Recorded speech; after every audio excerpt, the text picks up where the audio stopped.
quilt show may be a bit misleading if you think about quilts as only being something big enough to cover a bed. But for these wall-hanging size creations, the medium is quilting, but the actual category they fall under is fiber art, which can be quilting, but more. Fabric for one thing, but it could be even more like yarns and wools, and anything that's fiber would be fiber art.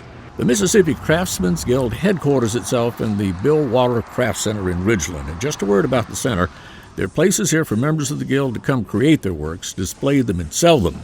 And from time to time, there are special exhibits at the Waller Center, like the quilt show going on now. Betsy Ross is the executive director of the Craftsmen's Guild. It is wonderful. We are so excited to have these folks here. They're here for about 2 months, so if you can't make it this week, you've got plenty of time. Each of these quilts exhibits a lot of creativity. I imagine they are, like all art, from poetry to painting to music to sculpture, a window into the soul of the creator in some way, an outlet for a thought or an emotion or a dream or an imagination to come into being and be shared.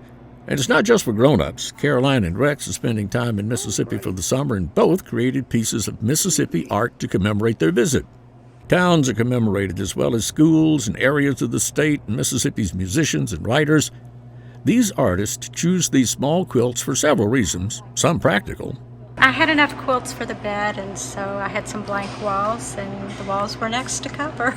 And I didn't get into this fiber art until fairly recently. I really push myself. I'll do a little more. I'm very detail-oriented, so sometimes I work on a piece for a long time. But art is a representation of creation on a small scale. Well, small when compared to creation, could be as big as Mount Rushmore.